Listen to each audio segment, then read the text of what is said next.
What is up there, Reject Nation? Greg and John here today. We're gonna watch Star Wars Visions Episode 3. We just watched the first two. Reaction should be up for those. But guys, if you end up enjoying our reaction, hit that like button. It helps us out in the algorithm.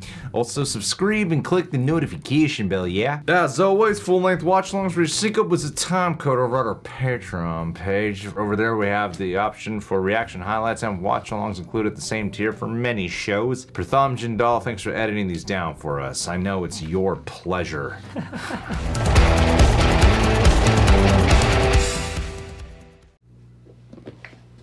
Whoa, there's an outline there of the stars. A destroyer. Ah, I was right. You nailed it. Oh. Is that our homie?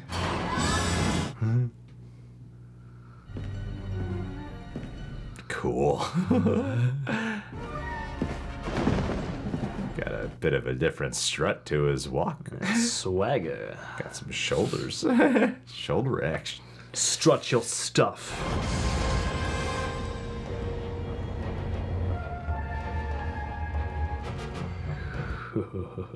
Oh, I like the sci-fi cyberpunk anime vibe. It's already bringing.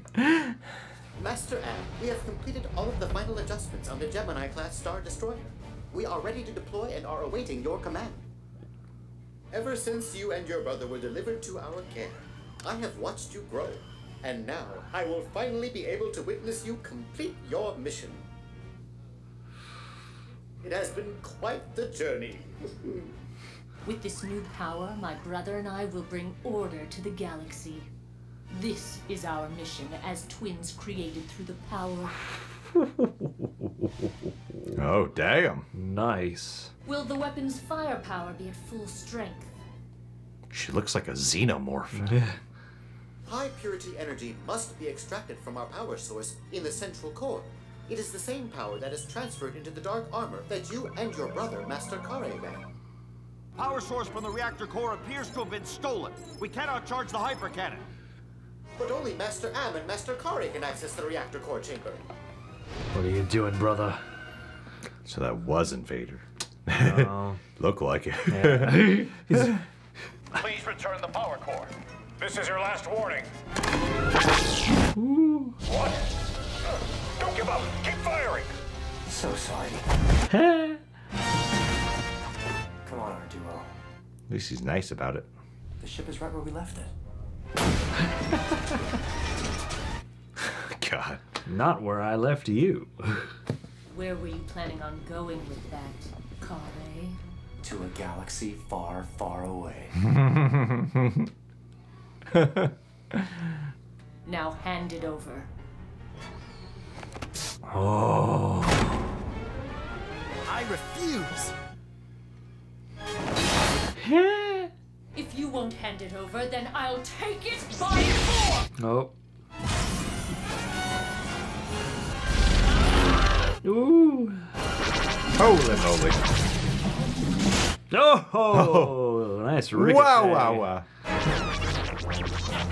Oh, what a badass truck. Great, now get ready to punch it! It's like an embodiment of Anakin and Han. Yeah. Really?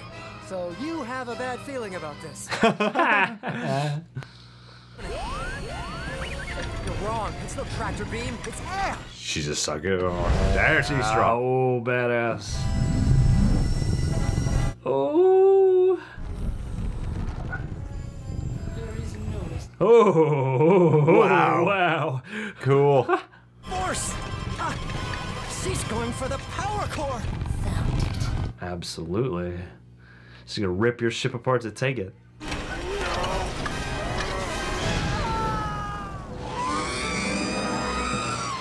Oh, our duo, no! Oh. Yeah.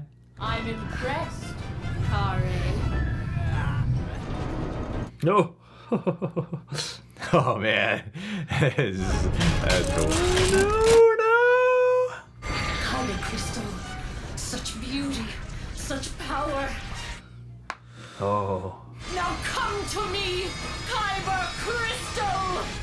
won't let you have it. Only thing that this crystal can possibly bring is despair.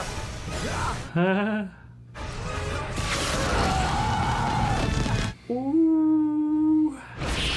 Oh. Yep. Whoa.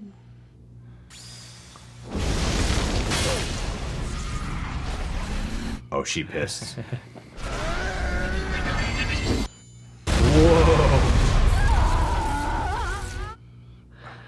If you use the power of the Kyber Crystal, then you will... I will die? Surely that cannot be the reason you stole it, to save me? Yes, that's correct. However, even if I had told you about this, you would have never listened to me. Regardless, I wasn't about to just let you die, and so that's why I... Is that NPH? Do you think I fear death? No, don't! Oh. I will make death yield to me, and I'll do it with the power of the dark side flowing through my body! Oh, damn. Oh boy. Whoa. Whoa. Oh yeah. Holy Oh, shit. Yeah. Yeah. Holy shit. Oh. Damn. She Kyber Crystaled herself.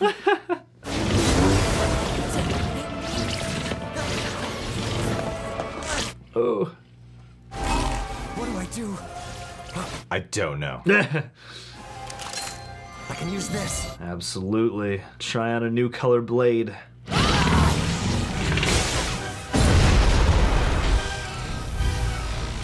Wow. What's this?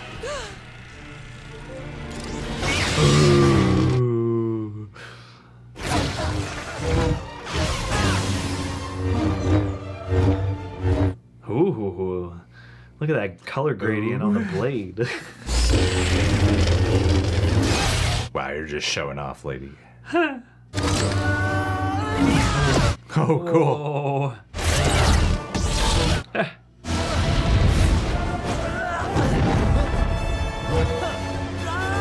Ooh. Oh. Now I shall send you back to the galaxy of dust!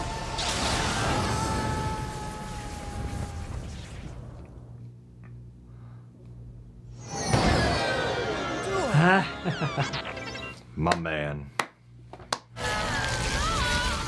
She can no longer control it, and now her armor is overloading. If we don't destroy that thing as quickly as possible, it will kill her. However, it would take a massive amount of power to do that. What if I'm not strong enough to save her? What do I do? Mustn't doubt yourself. The hyperdrive. If I use the power of the ship's propulsion system, then it just might... And my lightsaber. I'm just not sure if I'll be able to try something so reckless. You got no choice, man. You got this.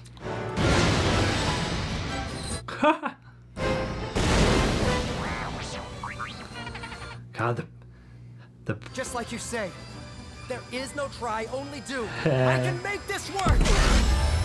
God, the perspectives in this episode. I just have a Yoda shirt that said that.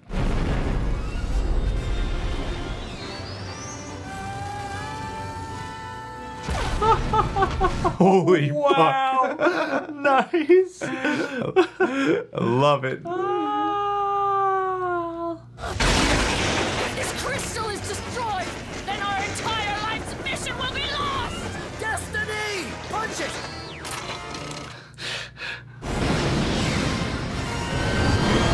Woo!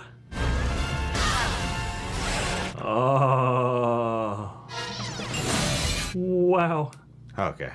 Thought I was slicing her in half. No. Wow. No. Wow. Oh, Master Am. He's got a helmet on. Freeze. That's beautiful. Like twin destroyers. Yeah. He just took a Star Destroyer and scrunched them together.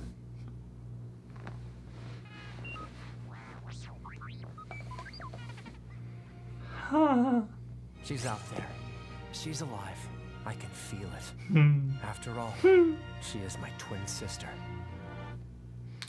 That's how being So twins it's works. like Luke and Han combined. I was originally saying like Anakin, because I was like, oh, from the darks. Allison Brie. But then he was just straight up a good guy.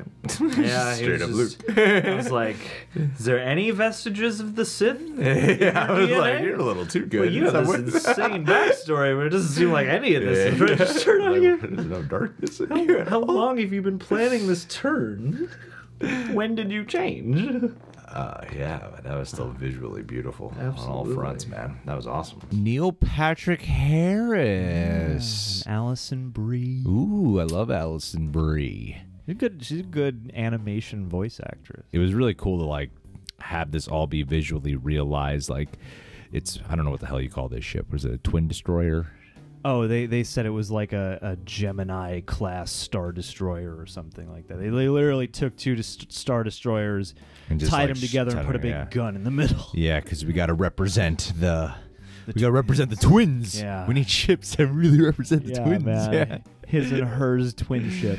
But the designers are clearly aping off of like the Star Destroyer, you know, and the Empire. That's the whole point of what you're looking at inside. So seeing that anime visually realized was cool. I mean, when he first showed up, Kari, I thought that was Vader. I just thought it was the anime take on Vader. Yeah. You know? I was like, oh, cool, it's definitely Vader. But Well, and our duo as a name even throws you off a little bit. yeah, exactly. Yeah. And of course, the climactic fight towards the end. And I love the idea too of like the Kyber crystals, how she like embodies them, like what they did with more than just a lightsaber duel, because it's like when you first saw her in the trailer, I thought it was gonna be like a General Grievous sort of fight where you had like multiple arms and fighting, because they both embody the Kyber crystal. They extend in like very unique ways that make the animation very sweeping. Like hers move like whips, and he's got like this crazy light beaming sword. You know, it feels that like keeps changing the different. It has like a it has gradient. this energy connection flow thing going on. and Yeah. it runs the color spectrum. I mean, they're like when it's the most solid, it's like, you know, red towards the bottom and blue towards the top. Yeah. And then there's one point where it fluxes through like green and yellow and purple and all sorts of other things. Yeah, the Infinity Stones. Yeah. All the power of the Infinity Stones. She did the lightning. It was red, right? Yeah, and his was Is that, blue. is that the first time we've seen red lightning? Yeah, because isn't his still just lightning colored? Because I don't know, at least in the live action, because also too, like, you know, in the Rise of Skywalker, when Rey does the big old lightning blast, I feel like part of that is like the visual cue is like, oh dang, is that some Sith stuff? Like, Yeah. you know. So yeah, I in my incredibly knowledgeable on the Star Wars canon opinion, this is probably one of a few, if not the first appearance of red lightning. Well, it kind of had me thinking of like, this is the children of Vader and a different path they went down. I thought it was gonna be that this was the Sith version of Luke and Leia.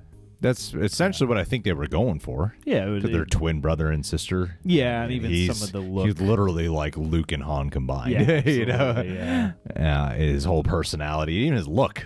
He's got like the hair and the face of Luke and the And he's clothes of dressed like Han. Han. Yeah, exactly. You know, so that's where my mind went with his character. I mean, she doesn't really remind me of Leia, or the fact that she's a twin sister.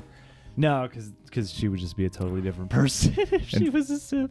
In fact, she reminds me more of the villain from Jedi Fallen Order, which I feel like an ass for not remembering her name right away. She was a really compelling character, though. It's a good game, by the way, guys. You should play it if you haven't played it. To me, it's like the big takeaway is just the fight scene on top of there. The first episode seemed like there was a big fight, but it seemed like it was more about the aura and the story. And the second one is like fun, and this one was like the big epic Star Wars space battle. Well, it's like the space battle and how expressionate we could be with everything, you know, from the debris to the way we talked about with the way the light works for the Kyber crystals and all the variety of the weapons, just the sweeping shots that you have here. Like I love that shot where he is on top of his X-Wing, I think. X-Wing. He's on top of the X-Wing.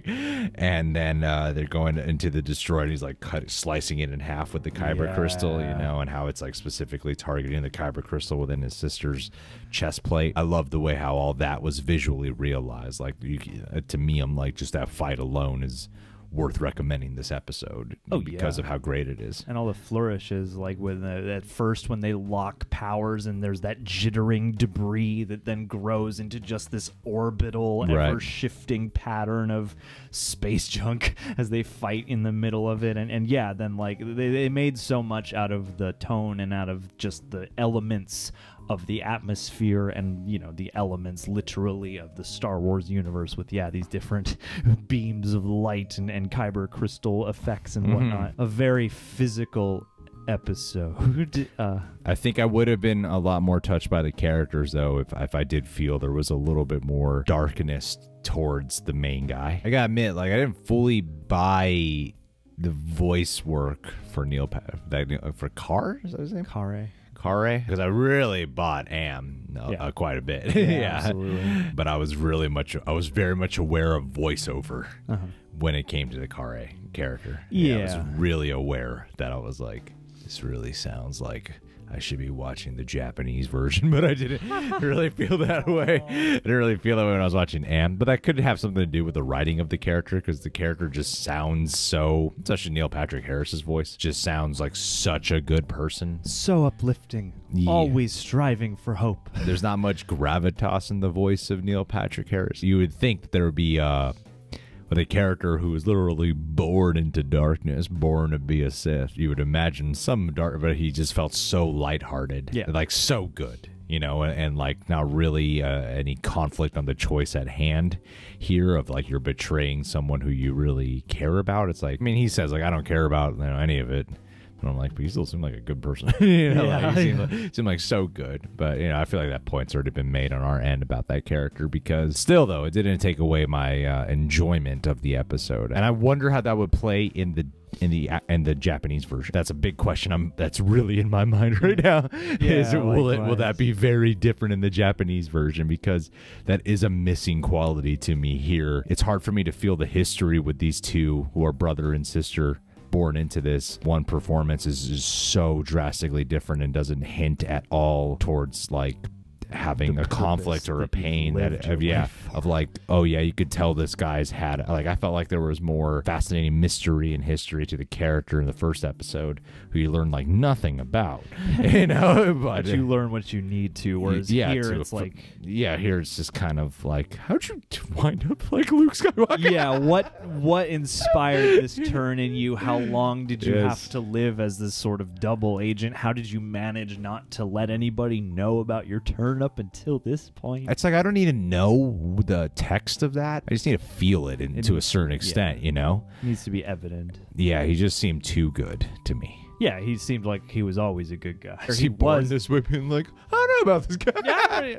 Yeah, I know that you engineered me. I don't know. I feel like you could have maybe added just a little more story grit, because they also have that time travel element of like he's in some kind of outside this main time moment with the past version of Am, basically showing her what she's to become. Yeah, I don't know if that was him accessing the veil of the Force or not. Still, it was like a unique power. It's cool. Yeah, it's just like I thought that they bothered to do that, and that was like a really interesting moment. I thought they could have maybe built on that to perhaps show us a little bit more of their past to make their present more interesting, because when we meet them, it's like he's this total badass, this total Vader-looking guy where I'm like, you've got a full-on special outfit. You must have done some dastardly deeds to get here. Yeah. You know, you must have been a bit evil or had to turn a blind eye to some evil in order to get to this point. None of that grizzled, harrowing that does something to a person with a conscience, and that's not very evident. Yeah, I just hate Neil Patrick Harris. I just hate him. I've never liked him in anything. That's why I don't want to see the new Matrix. That's why I only watched every episode of How I Met Your Mother. With Barney's scenes cut out. Yeah, I had a friend do a special fan edit for me. Yeah. And scenes where it wouldn't play without him, we just replaced him with another Ted. Always skip over him in Harold and Kumar. And in his dramatic work, too, even in movies like Gone Girl. I just skip it. Skip those scenes, even no matter how pivotal they are and important to the story. I think Neil Patrick Harris is a great actor. I just wonder if there was just a missing direction on the character in the voice booth. That's all. That's what I'm saying. Yeah, absolutely. I don't want this to overshadow the enjoyment of the episode. I really don't want it to be the case because we've spent so much time and I feel like we've already made the point a gazillion times. Yeah.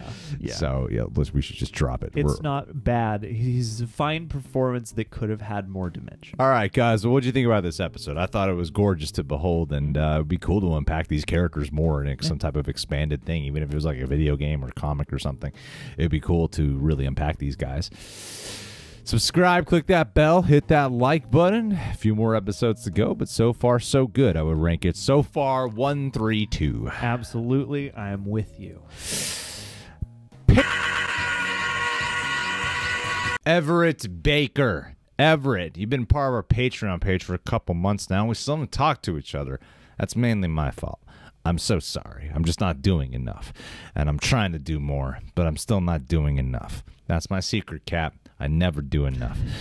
And what I wanted to say, though, is like when we were going through our Patreon list of who to shout out, you seem like the one who would be most identifiable. You know what I'm trying to say? Who would identify most of the main character here. Because your name, looked it up, means wild boar. Yeah, it means that too. But it also means hard, brave, hardy, strong. That is so representative of this character here. If there's someone here who seems like they're destined to help us fight in this world, it's got to be the wild boar over at our Patreon page. That's what you are to us. Everett, oh my God, that could be your wrestling name. Everett, the wild boar Baker. Nah, we got to change your last name. Doesn't really work with the Baker at the end. Makes it a little too soft. You have a soft last name. Killer. Crusher. Yeah, man. Toaster. But either way, thank you for being part of our Patreon page, because really, that could be the bravest thing you can do.